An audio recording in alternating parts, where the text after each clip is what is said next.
शिव महापुराण कथा अध्याय 20। श्री शिवाय नमस्तुभ्यं। हर हर महादेव। आप सभी का दिन शुभ और मंगलमय हो। आप सभी पर भगवान भोलेनाथ की कृपा सदा सर्वदा बनी रहे। सुनिए शिव महापुराण कथा के आगे का वृतांत। नारद जी ने पूछा, हे ब्रह्मदेव, उन तीनों महाबलशाली दैत्यराजों के उन मायावी और पाखंडी अर्य और उनके शिष्यों द्वारा शिक्षा ग्रहण होने पर वहां क्या हुआ? उन मायावी पुरुषों ने क्या किया?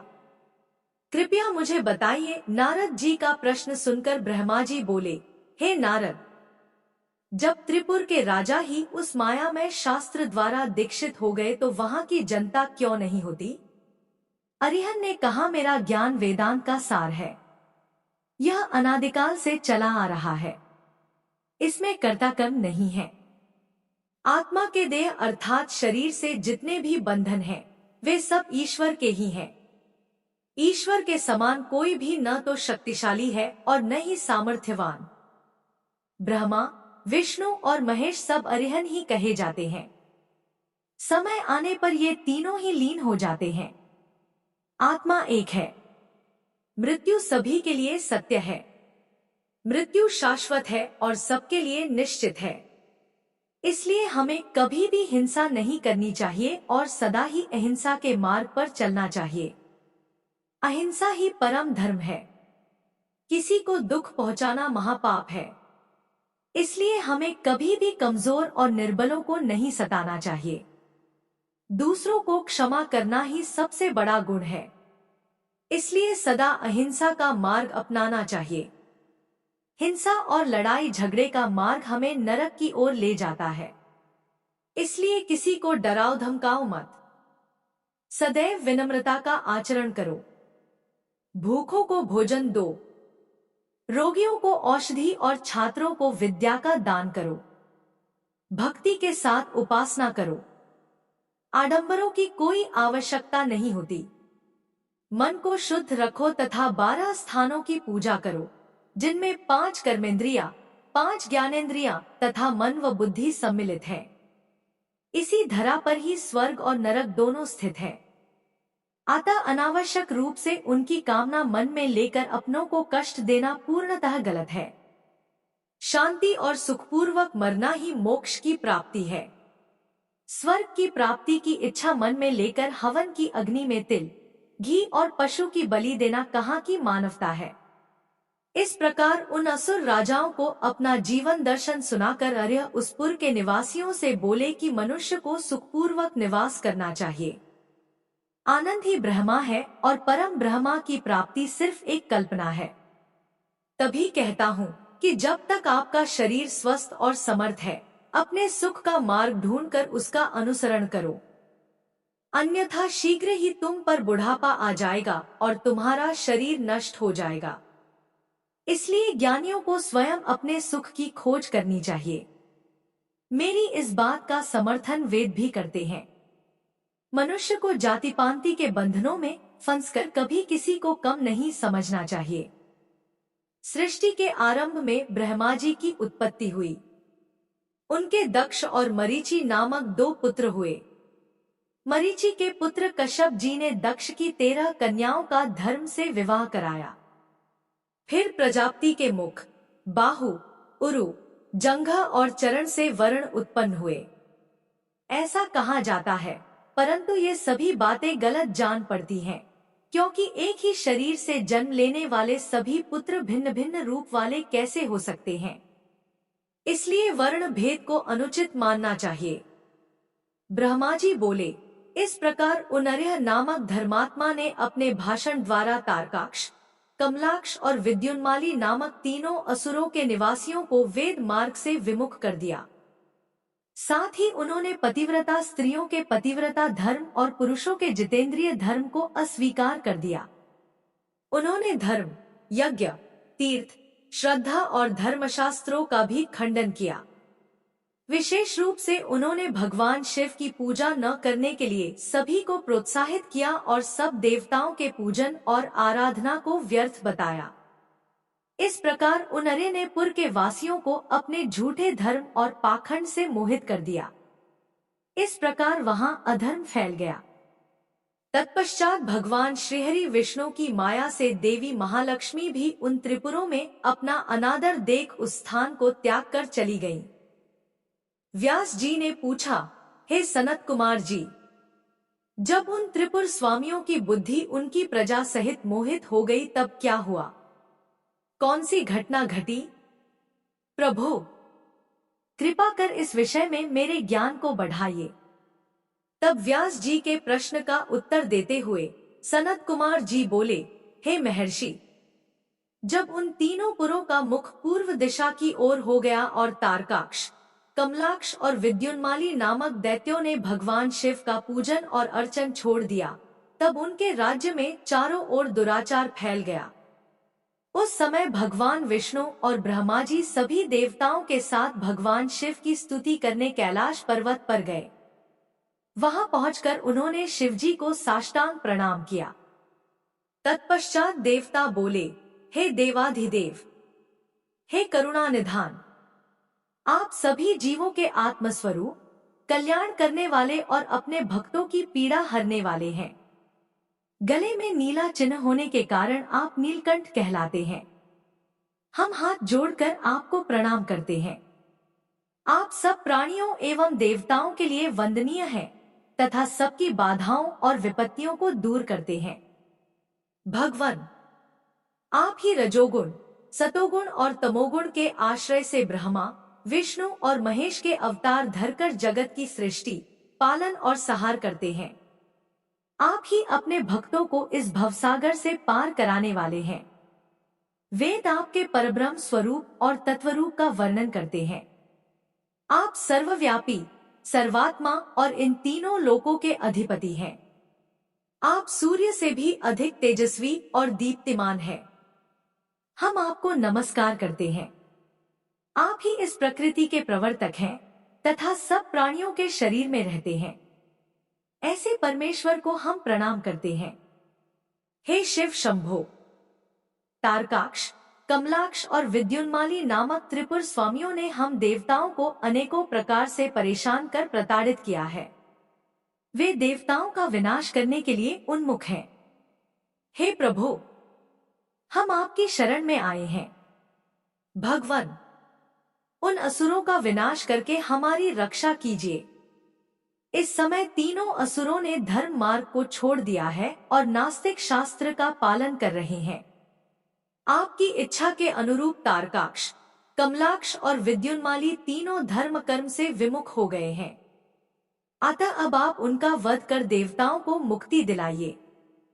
इस प्रकार कहकर सभी देवता चुप हो मस्तक झुकाकर खड़े हो गए। तब भगवान शिव बोले, हे देवताओं, तारकाक्ष, कमलाक्ष और विद्युन्माली तीनों ही यद्यपि धर्म से विमुख होकर धन, वैभव और ऐश्वर्य रूप में डूबकर सब कुछ भूल गए हैं, परंतु फिर भी वे मेरे असीम भक्त रहे हैं। जब भगवान विष्णु ने उन त्रिपुर स्वामियों को वहां की प्रजा के साथ मोहित कर धर्म कर्म से विमुख कर ही दिया है, तो वे स्वयं ही उनका वध क्यों नहीं कर देते? शिवजी के ये वचन सुनकर ब्रह्मा जी बोले, हे परमेश्वर, आप भक्तवत्सल हैं। पाप आपसे कोसों दूर भागता है। प्रभु, आपकी आज्ञा के बिना इस जगत में पत्ता तक नहीं हिलता। भगवान, आपकी इच्छा के अनुरूप ही विष्णु जी ने उन सबको मोहित कर पथभ्रष्ट किया है। अब आप उन त्रिपुर स्वामियों का वध करके इस जगत का उद्धार कीजिए। प्रभु, आप तो इस जगत का आधार हैं। हम सब आपके सेवक हैं और आपकी आज्ञा के अनुसार कार्य को पूरा करते हैं। आप सम्राट और हम आपकी प्रजा हैं। ब्रह्मा जी के इन वचनों को सुनकर भगवान शिव प्रसन्न होकर बोले, हे ब्रह्मन, आप मुझे देवताओं का सम्राट कह रहे हैं, पर आप ऐसा कैसे कह सकते हैं, जबकि आप जानते हैं कि मेरे पास न तो कोई दिव्य रथ है और न ही कोई सारथी है। फिर भला मैं कैसे उन सर्व सुविधा संपन्न त्रिपुर स्वामियों को युद्ध में परास्त कर पाऊंगा? मेरे पास तो धनुष भी नहीं है जिससे मैं उन दैत्यों का वध कर सकूं। भगवान शिव के यह कहते ही सब देवता प्रसन्न हो गए। उन्होंने कहा कि प्रभु, यदि आप उनका वध करने के लिए तैयार हैं, तो हम सभी आपके लिए रथ तथा अन्य शस्त्र सामग्री का प्रबंध कर देंगे। सनत कुमार जी बोले, हे व्यास जी, जैसे ही शरणागत भक्तवत्सल भगवान शिव ने देवताओं की प्रार्थना स्वीकार कर तारकाक्ष, कमलाक्ष और विद्युन्माली का वध करने का मन बनाया, उसी समय देवी पार्वती अपने पुत्र को गोद में लेकर वहां आई। तब जगतजननी मां जगदम्बा को आता देखकर ब्रह्मा, विष्णु सहित अन्य देवताओं ने हाथ जोड़कर उन्हें प्रणाम किया। अपने पुत्रों को देख भगवान शिव उन्हें प्यार करने लगे। तब देवी पार्वती भगवान शिव को अपने साथ लेकर अपने भवन के भीतर चली गई। भगवान शिव के इस प्रकार बिना कुछ कहे अपने भवन में चले जाने के कारण सब देवता बहुत दुखी हो गए, परंतु उन्होंने वहीं खड़े रहकर भगवान शिव की प्रतीक्षा करने का निर्णय लिया। उस समय वे दैत्यों के भाग्य की प्रशंसा करने लगे। वे सब देवता वहीं शिवजी के भवन के द्वार पर खड़े थे। तभी भगवान शिव के गण ने अपने स्वामी के द्वार के सामने भीड़ जमा देखकर उन पर आक्रमण कर दिया। देवता इस अनजान खतरे से संभल न सके और अपने प्राणों की रक्षा के लिए इधर उधर दौड़ने लगे। कई साधु और ऋषिगण गिर पड़े। चारों ओर हाहाकार मच गया। तब भयभीत होकर सब देवता भगवान श्रीहरि विष्णु की शरण में गए। देवताओं को समझाते हुए श्रीहरि विष्णु ने कहा, देवताओं तथा मुनिगणों, आप लोग क्यों इतना दुखी हो रहे हैं? महान पुरुषों की आराधना करने में दुख तो आते ही हैं। इन कष्टों को झेलकर ही भक्त की दृढ़ता बढ़ती है और तब वह अपने आराध्य देवों को प्रसन्न कर पाता है। भगवान शिव तो समस्त गणों के अध्यक्ष तथा परमेश्वर हैं। आप सब मिलकर भगवान आशुतोष की प्रसन्नता के लिए नमः शिवाय, शुभं शुभं कुरु कुरु शिवाय नमः मंत्र का 1 करोड़ बार जाप करो। वे इससे अवश्य ही प्रसन्न होंगे और हमारा कार्य पूरा करेंगे। भगवान श्रीहरि विष्णु के इन वचनों को सुनकर सभी देवता बहुत प्रसन्न हुए और सहर्ष भगवान शिव की आराधना करने लगे। अपने कार्य की सिद्धि के लिए उन्होंने 1 करोड़ बार विष्णु जी द्वारा बताए गए मंत्र का जाप करना आरंभ कर दिया। जैसे ही उनकी यह आराधना संपन्न हुई, भगवान शिव उनके सामने प्रकट हो गए। भगवान शिव बोले, मैं आपकी इस उत्तम आराधना से बहुत प्रसन्न हूँ। आप अपना इच्छित वर मांगे। प्रभु के ये वचन सुनकर देवता बोले, हे देवाधिदेव, हे जगदीश्वर, आप सबके कल्याण करता है। भगवन, हम पर कृपा कर हमारी रक्षा कीजिए। आप त्रिपुर स्वामियों का वध करके हमें भय से मुक्ति दिलाएं। तब भगवान शिव देवताओं की प्रार्थना सुनकर पुनः बोले, हे हरे, हे ब्राह्मण, हे देवगण तथा मुनियों, जैसा आप चाहते हैं वैसा ही होगा। मैं अवश्य ही आपकी आराधना सफल करूंगा। हे विष्णु, आप इस जगत के पालन करता है, इसलिए त्रिपुर विनाश के लिए आप मेरी सहायता करें। मेरे लिए दिव्य रथ, सारथी और धनुष सहित आवश्यक सामग्री की व्यवस्था करें। सनत कुमार जी बोले, मुने, भगवान शिव की इच्छा जानकर सब देवता बहुत प्रसन्न हुए तथा शिवजी की आज्ञानुसार समस्त युद्ध सामग्री की व्यवस्था करने लगे। मुने, देवताओं द्वारा शिवजी को प्रसन्न करने के लिए 1 करोड़ बार जपा गया यह मंत्र महान पुण्यदायी है। यह शिवजी को तुरंत प्रसन्न करने वाला तथा भक्ति मुक्ति के मार्ग पर ले जाने वाला है। यह मंत्र शिव भक्तों की सभी कामनाओं और इच्छाओं को पूरा करता है। इस मंत्र से धन, यश की प्राप्ति होती है और आयु में वृद्धि होती है। यह निष्काम मनुष्यों के लिए मोक्ष प्राप्ति का साधन है। जो मनुष्य भक्तिभाव और शुद्ध हृदय से इस मंत्र को जपता है, उसकी सभी अभिलाषाएं भक्तवत्सल कल्याणकारी भगवान शिव अवश्य ही पूरी करते हैं। व्यास जी ने सनत कुमार जी से पूछा, हे सनत कुमार जी, आप अत्यंत बुद्धिमान और सर्वज्ञ हैं। आपने मुझे अद्भुत शिव कथा सुनाने की कृपा की है। मुनि, जब भगवान शिव ने देवताओं के अभीष्ट कार्यों को पूरा करने के लिए त्रिपुर स्वामियों का वध करने हेतु विष्णु जी से दिव्य रथ का निर्माण करने के लिए कहा, तब विष्णु जी ने क्या किया? दिव्य रथ का निर्माण किसने और कैसे किया? सूत जी बोले, हे मुने, व्यास जी की यह बात सुनकर सनत कुमार जी ने भगवान शिव के चरणों का ध्यान करके कहा, भगवान शिव के लिए दिव्य रथ के निर्माण करने के लिए देवताओं ने अपने शिल्पी विश्वकर्मा को बुलाकर उन्हें कार्य सौंपा। तब भगवान शिव के अनुरूप ही विश्वकर्मा ने उनके लिए रथ का निर्माण किया। उस रथ के समान कोई दूसरा रथ नहीं था। वह दिव्य रथ सोने का बना हुआ था। उस रथ के दाएं पहिए में सूर्य और बाएं पहिए में चंद्रमा लगे हुए थे। सूर्य के पहिए में 12 अर्रे लगे हुए थे जो कि 12 महीनों का प्रतिनिधित्व कर रहे थे। चंद्रमा के पहिए में लगे 16 अर्रे चंद्रमा की 16 कलाओं का प्रदर्शन कर रहे थे।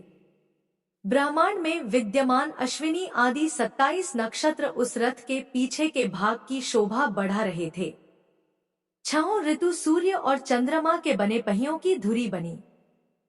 अंतरिक्ष के आगे का भाग और मंदराचल पर्वत उस रथ में बैठने का स्थान बना तथा संवत्सर रथ का वेग बनकर उसे गति प्रदान करने लगा।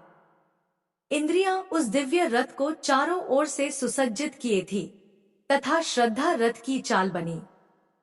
वेदों के अंग रथ के भूषण तथा पुराण, न्याय, मीमांसा तथा धर्मशास्त्र आदि रथ की शोभा बढ़ाने लगे। महान तीर्थ पुष्कर दिव्य रथ की ध्वज पताका बनकर फहराने लगा। विशाल समुद्रों ने रथ के बाहरी भाग का निर्माण किया। गंगा यमुना आदि पवित्र नदियां स्त्री रूप धारण कर रथ में चंवर डुलाने लगी। स्वयं ब्रह्मा जी उस दिव्य रथ में सारथी बनकर भगवान शिव की सेवा में उपस्थित हुए तथाकार उनके रथ का चाबुक बना। आकार विशाल छत्र बनकर रथ को शोभित करने लगे। भगवान शिव के धनुष का निर्माण करने हेतु शैलराज हिमालय स्वयं धनुष बने तो नागराज उस धनुष के लिए प्रत्यंचा बने। देवी सरस्वती धनुष की घंटा और भगवान श्रीहरि बाण बने और अग्निदेव ने बाण की नोक में अपनी शक्ति डाली। ऋग्वेद, सामवेद, यजुर्वेद तथा अथर्ववेद उस दिव्य रथ में घोड़े बनकर जुट गए। वायुदेव बाजा बजाने लगे। उस दिव्य रथ में इस ब्रह्मांड की हर वस्तु उपयोगिता बढ़ा रही थी।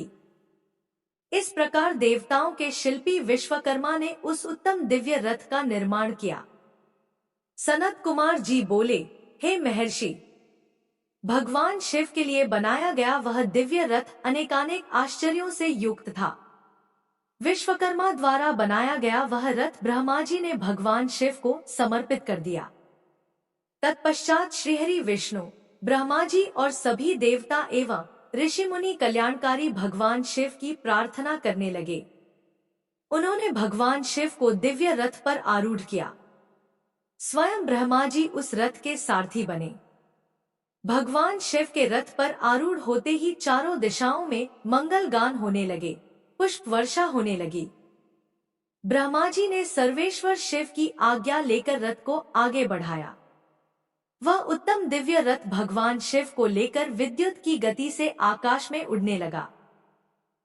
जब भगवान शिव का वह दिव्य रथ तेजी से आकाश मार्ग से होता हुआ उन त्रिपुरों की ओर जा रहा था तो बीच मार्ग में ही कल्याणकारी देवाधिदेव भगवान शिव ब्रह्मा जी से बोले, हे विधाता, तारकाक्ष, कमलाक्ष और विद्युन्माली नामक परम बलशाली राक्षसों का वध करने के लिए मुझे उनके समान ही शक्ति चाहिए। वे तीनों असुर पहले मेरे परम भक्त थे, परंतु श्रीहरि की माया से मोहित होकर उन्होंने भक्ति मार्ग को त्याग दिया है। अब उन त्रिपुर स्वामियों में तामसिक प्रवृत्ति बढ़ गई है, पशुत्व बढ़ गया है। अतः उन तीनों दैत्यों का संहार करने के लिए मुझे भी पशुओं की सी शक्ति की आवश्यकता होगी। अतः आप सब देवता पशुत्व की वृद्धि करने हेतु पशुओं का आधिपत्य मुझे प्रदान करें, तभी उन असुरों का वध हो पाएगा। भगवान शिव के इस प्रकार के वचन सुनकर सभी देवता चिंतित हो गए और सोच में डूब गए। पशुत्व की बात सुनकर उनका मन अप्रसन्न हो गया।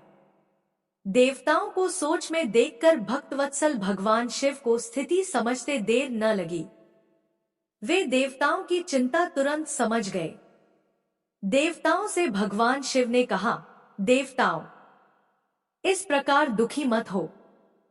मैं तुम्हारे दुख का कारण समझ गया हूँ। तुम लोग यह कदापि मत सोचो कि पशुत्व से तुम्हारा पतन हो जाएगा। मैं तुम्हें पशुत्व से मुक्ति का मार्ग बताता हूँ। हे देवताओं, जो भी पवित्र मन और स्वच्छ निर्मल हृदय एवं उत्तम भक्ति भावना से दिव्य पाशुपत व्रत को पूरा करेंगे, वे सदा सदा के लिए पशुत्व से मुक्त हो जाएंगे।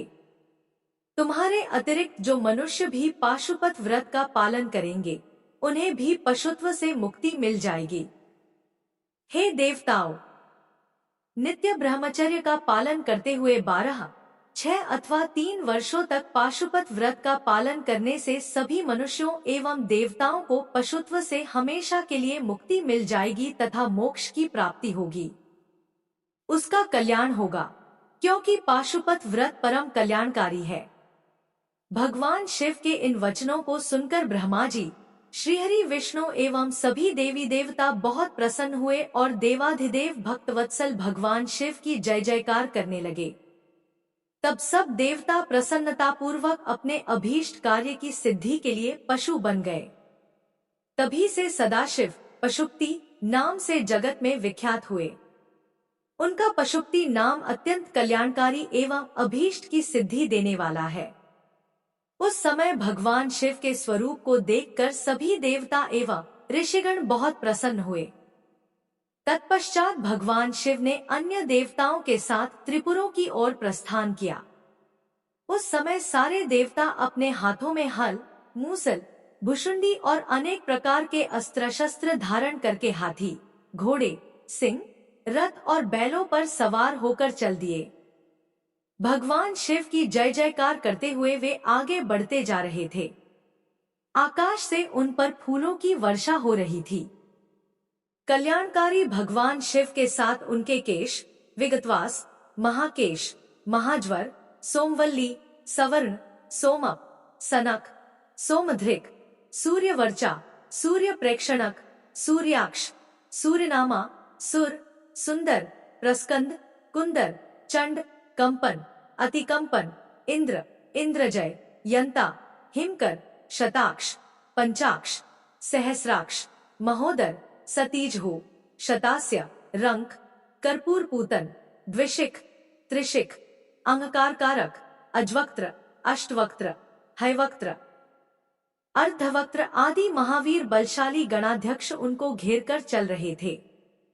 इस प्रकार देवाधिदेव भगवान शिवशंकर के साथ ब्रह्मा जी, श्रीहरि विष्णु, देवराज इंद्र सहित अनेकों देवता, ऋषि मुनि, साधु संत भी अपने अपने वाहनों पर आरूढ़ होकर त्रिपुरों के स्वामियों व त्रिपुरों का सहार देखने हेतु उनके साथ साथ चल दिए।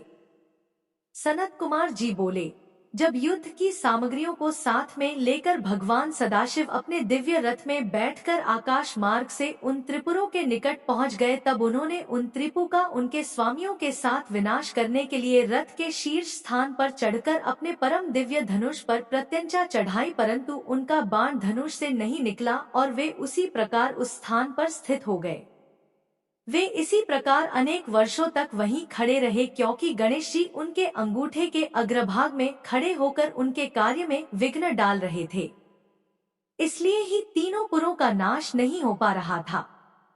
इस प्रकार जब भगवान शिव का बाण बहुत समय तक नहीं चला और वे एक ही स्थान पर स्थिर हो गए, तो सभी देवता चिंतित हो गए कि ऐसा क्यों हो रहा है। तभी वहां आकाशवाणी हुई, है ऐश्वर्यशाली देवाधिदेव सर्वेश्वर कल्याणकारी शिवशंकर, जब तक आप गणेश जी का पूजन नहीं करेंगे तब तक त्रिपुरों का सहार नहीं कर पाएंगे। आकाशवाणी के वचनों को सुनकर सभी को बड़ा संतोष हुआ। तब अपने कार्यों को यथाशीघ्र पूरा करने के लिए भगवान शिव ने भद्रकाली को बुलाया। विधि विधान से सबने मिलकर अग्रपूज्य भगवान गणेश का पूजन संपन्न किया। पूजन संपन्न होते ही विघ्न विनाशक गणपति प्रसन्न होकर उनके मार्ग से हट गए और उन्होंने कार्य में आने वाले सभी विघ्नों को दूर कर दिया। उनके हटते ही भगवान शिव को तारकाक्ष, कमलाक्ष और विद्युन्माली के तीनों नगर सामने नजर आने लगे। तीनों पुर कालवश शीघ्र ही एकता को प्राप्त हुए अर्थात मिल गए। ब्रह्मा जी द्वारा प्रदान किए गए वरदान के अनुसार उनके अंत का यही समय था जब त्रिपुर आपस में मिल जाएं। त्रिपुरों को मिला देख सभी देवता बहुत प्रसन्न हुए। वे प्रसन्न होकर भगवान शिव की जय जयकार के नारे लगाने लगे। तब ब्रह्मा और विष्णु जी ने महेश्वर से कहा कि हे देवाधिदेव, तारकासुर के इन तीनों दैत्य पुत्रों के वध का समय आ गया है। तभी ये तीनों पुर मिलकर परस्पर एक हो गए हैं। इससे पहले कि ये तीनों पुर फिर से अलग हो जाएं, आप इन्हें भस्म कर दीजिए और हमारे कार्य को पूर्ण कीजिए। तब भगवान शिव ने ब्रह्मा जी और श्रीहरि की प्रार्थना स्वीकार करके अपने दिव्य धनुष पर पाशुपतास्त्र नामक बाण चढ़ाया। उस समय अभिजित मुहूर्त था। विशाल धनुष की टंकार से पूरा ब्रह्मांड गूंज उठा। तब भगवान शिव ने तारकाक्ष, कमलाक्ष और विद्युन्माली को ललकार कर उन पर करोड़ों सूर्य के समान प्रकाशमान पाशुपतास्त्र छोड़ दिया। उस बाण की नोक पर स्वयं अग्निदेव विराजमान थे। उन विष्णुमय अग्नि बाणों ने त्रिपुरवासियों को दग्ध कर दिया, जिससे देखते ही देखते वे तीनों पुर एक साथ ही समुद्रों से घिरी भूमि पर गिर पड़े। सैकड़ों असुर उस अग्निबाण से जलकर भस्म हो गए। चारों ओर हाहाकार मच गया। जब तारकाक्ष अपने भाइयों सहित जलने लगा तब उसे यह एहसास हुआ कि यह सब भगवान शिव की भक्ति से विमुख होने का परिणाम है। तब उसने मन ही मन अपने आराध्य भगवान शिव का स्मरण किया और रोने लगा। तारकाक्ष बोला, हे भक्तवत्सल, कृपा निधान, करुणा निधान भगवान शिव, यह तो हम जानते ही हैं कि आप हमें भस्म किए बिना नहीं छोड़ेंगे। फिर भी प्रभु हम आपकी कृपा चाहते हैं, अतः आप हम पर प्रसन्न होइए। भगवान, जो मृत्यु असुरों के लिए दुर्लभ है वह हमें आपकी कृपा से प्राप्त हुई है। प्रभु, बस अब हमारी आपसे सिर्फ एक ही प्रार्थना है कि हमारी बुद्धि जन्म जन्मांतर तक आप में ही लगी रहे। यह कहकर वे सभी दानव उस भीषण अग्नि में जलकर भस्म हो गए। भगवान शिव की आज्ञा से उन पुरों के बालक, वृद्ध, स्त्रियां, पुरुष, पेड़ पौधे आदि सभी जीव जंतु भी अग्नि की भेंट चढ़ गए। उस भीषण अग्नि ने स्थावर जंगम आदि सभी को पल भर में ही राख के ढेर में बदल दिया। पाशुपतास्त्र से प्रज्वलित अग्नि में सभी जलकर भस्म हो गए, परंतु भगवान शिव का भक्तमय नामक दैत्य, जो असुरों का विश्वकर्मा था और जो देवों का विरोधी भी नहीं था, भगवान शिव के तेज से सुरक्षित बच गया। इस प्रकार जिन दैत्यों या प्राणियों का किसी भी स्थिति में मन धर्म के मार्ग से विचलित नहीं होता है, उनका पतन किसी भी स्थिति में किसी के द्वारा नहीं होता है। इसलिए सज्जन पुरुषों को सदैव अच्छे कर्म ही करने चाहिए। दूसरों की निंदा करने वालों का सदा ही विनाश होता है। अतः हम सभी को परनिंदा से बचना चाहिए और अपने बंधु बांधवों के साथ इस जगत के स्वामी भगवान शिव की आराधना में तन्मय होकर लगे रहना चाहिए। व्यास जी बोले, हे सनत कुमार जी, आप परम शिव भक्त हैं और ब्रह्मा जी के पुत्र हैं। आप मुझे अब यह बताइए कि जब त्रिपुर नष्ट हो गए तब देवताओं ने क्या किया, मैं कहाँ चला गया? भगवान, इन बातों के बारे में सविस्तार मुझे बताइए। व्यास जी का प्रश्न सुनकर सृष्टिकर्ता भगवान ब्रह्मा के पुत्र सनत कुमार जी बोले, हे महर्षि, जब भगवान शिव ने त्रिपुरों को उनके स्वामियों के साथ जलाकर भस्म कर दिया तब सभी देवता बहुत प्रसन्न हुए, क्योंकि उन्हें अपने संकट और भय से मुक्ति मिल गई थी। परंतु जब सब देवताओं ने त्रिलोकीनाथ भगवान शिव की ओर देखा तो अत्यंत भयभीत हो गए। उस समय भगवान शिव ने रौद्र रूप धारण कर रखा था। वे करोड़ों सूर्यों के तेज के समान प्रकाशित हो रहे थे। उनके दिव्य तेज से सारी दिशाएं आलोकित हो रही थी। भगवान के इस रौद्र और प्रलयंकारी रूप को देखकर कोई भी उनसे कुछ कहने का साहस नहीं जुटा पाया। सब नतमस्तक खड़े हो गए। यहाँ तक कि श्रीहरि और ब्रह्मा जी भी शिवजी के इस रूप को देखकर आतंकित हो गए थे। कोई भी भगवान शिव के सम्मुख मुंह नहीं खोल पाया। देव सेना को इस प्रकार भयग्रस्त देखकर ऋषियों ने हाथ जोड़कर भगवान शिव को प्रणाम किया। ब्रह्मा जी, श्रीहरि, विष्णु, देवराज इंद्र सहित सभी देवता और ऋषि मुनि भक्तवत्सल कल्याणकारी भगवान शिव की स्तुति करने लगे। इस प्रकार सबको अपनी स्तुति में मग्न देखकर भगवान शिव का क्रोध शांत हो गया और वे पहले की भांति अपने सरल सौम्य रूप में आ गए और बोले, हे ब्रह्मा जी, हे विष्णु और सभी देवताओं, मैं तुम्हारी स्तुति से बहुत प्रसन्न हूँ। तुम अपनी इच्छानुसार वर मांगो, मैं तुम्हारी इच्छाओं को अवश्य ही पूरा करूंगा। भगवान शिव के इन वचनों को सुनकर देवता बहुत प्रसन्न हुए और बोले, हे देवाधिदेव करुणानिधान भगवान शिव, यदि आप हम पर प्रसन्न हैं और हमें कोई वर प्रदान करना चाहते हैं तो प्रभु हमें यह वर दीजिए कि जब जब हम पर कोई भी संकट आएगा आप हमारी सहायता करेंगे। जब ब्रह्मा जी, श्रीहरि, विष्णु जी और देवताओं ने भगवान शिव से यह प्रार्थना की तब शिवजी ने प्रसन्नतापूर्वक कहा, तथास्तु, अर्थात ऐसा ही होगा। ऐसा कहकर भगवान शिव ने देवताओं के अभीष्ट फल को उन्हें प्रदान कर दिया। व्यास जी ने पूछा, हे महाबुद्धिमान सनत कुमार जी, जब ब्रह्मा, श्रीहरि, विष्णु एवं सभी देवताओं ने भगवान शिव की स्तुति की तब वे प्रसन्न हुए और उन्होंने देवताओं को विपत्ति के समय उनकी सहायता करने का वचन दिया।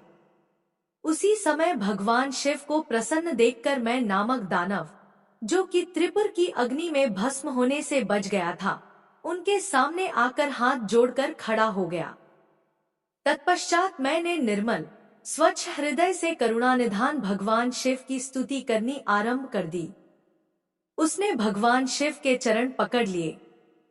मैंने भगवान शिव से कहा, हे करुणानिधान भक्तवत्सल भगवान शिव, मैं आपकी शरण में आया हूँ, अतएव आप मेरी रक्षा कीजिए। इस प्रकार मैंने प्रभु की बहुत स्तुति की। उसकी ऐसी भक्तिमयी स्तुति को देखकर भगवान शिव प्रसन्न हो गए और बोले, हे दानवश्रेष्ठ, तुम अपनी परेशानियां भूल जाओ और अपने कष्टों का त्याग कर दो। मैं तुम पर प्रसन्न हूँ। तुम्हारी जो इच्छा हो मांग लो, मैं तुम्हारी इच्छा अवश्य पूर्ण करूंगा। भगवान शिव के ये वचन सुनकर मैं दानव की सभी चिंताएं दूर हो गईं और उसके चेहरे पर जो भय था वह भी दूर हो गया। तब वह बोला, हे देवाधिदेव, यदि आप मुझ पर प्रसन्न हैं और मुझे कुछ वरदान देना चाहते हैं तो मुझे अपनी शाश्वत भक्ति प्रदान कीजिए। मैं आपके मित्रों से सदैव मित्रता रखूं और आपके शत्रु मेरे भी शत्रु हों। मैं सभी प्राणियों से प्रेम और दया से मिलूं। मुझ में सदैव विनम्रता विद्यमान रहे। मुझ में कभी भी आसुरी प्रवृत्ति का उदय न हो। मैं सदैव आपके चरणों का ध्यान करता रहूं। कोई भी मुझे मेरे भक्ति मार्ग से हटा न सके। मैं दानव की इस प्रकार की प्रार्थना सुनकर भक्तवत्सल भगवान शिव प्रसन्न होकर बोले, तुम मेरे भक्त हो, इसलिए तुम में कभी कोई विकार नहीं आएगा। तुमने जो कुछ मांगा है वह तुम्हें अवश्य प्राप्त होगा। तुम सदैव मेरे अनन्य भक्त बने रहोगे तथा मेरी विशेष कृपा तुम पर रहेगी। अब मैं तुम्हें वितल लोक जाने की आज्ञा प्रदान करता हूँ। तुम वहीं पर निर्भय होकर मेरी भक्ति में मगन रहो। भगवान शिव की आज्ञा मानकर मैं दानव वहां से सब देवताओं व अपने आराध्य भगवान शिव को प्रणाम कर वितल लोक चला गया। तत्पश्चात देवाधिदेव भगवान शिव भी देवी पार्वती सहित वहां से अंतर्धान हो गए। त्रिलोकीनाथ भगवान शिव के वहां से अंतर्धान होते ही उनके अभीष्ट कार्यों को पूरा करने के लिए उपलब्ध कराए गए साधन जैसे उनके धनुष, बाण, रथ आदि भी वहां से अदृश्य हो गए। तब वहां उपस्थित ब्रह्मा जी, श्रीहरि, विष्णु, देवराज इंद्र व अन्य सभी देवता व ऋषिमुनि भी हर्षपूर्वक अपने आराध्य भगवान शिव का गुणगान करते अपने अपने लोकों को चले गए। भगवान शिव के इस रुद्र रूप का स्मरण करने से शत्रुओं का विनाश होता है। महर्षि, जीव के सबसे भारी शत्रु और कोई नहीं, उसके मनोविकार ही तो है। इनके वशीभूत होकर जीव अपने लक्ष्य से भटककर नष्ट हो जाता है। ऐसा करके वह अपने इहलोक के साथ साथ परलोक को भी बिगाड़ता है। भगवान शिव आशुतोष हैं। उनकी लीलाओं को सुनने से समस्त पापों का नाश होता है और सभी अभीष्ट वस्तुओं की प्राप्ति होती है। महर्षि, इस प्रकार मैंने तुम्हें तारकाक्ष, कमलाक्ष और विद्युन्माली नामक तीनों महाअसुरों का संहार करने वाली भगवान शशिमौली शिव शंकर जी की लीलामय कथा सुनाई है। व्यास जी बोले, हे ब्राह्मण, आपने मुझ पर कृपा करके मुझे भगवान शिव के अनेक चरित्रों को बताया है। अब मैं आपसे एक और कथा जानना चाहता हूँ। मैंने पूर्व में सुना था कि भगवान शिव ने जलंधर का वध किया था। कृपा कर मुझे इस कथा के बारे में भी बताएं।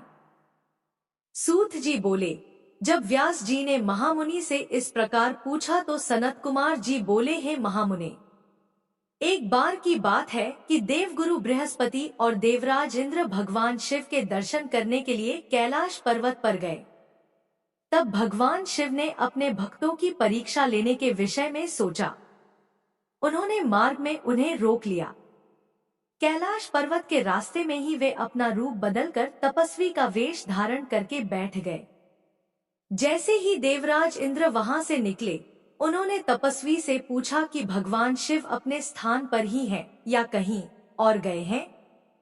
यह पूछकर उन्होंने तपस्वी से उनके नाम आदि के विषय में भी जानना चाहा, परंतु तपस्वी रूप में शिवजी चुप रहे और कुछ न बोले।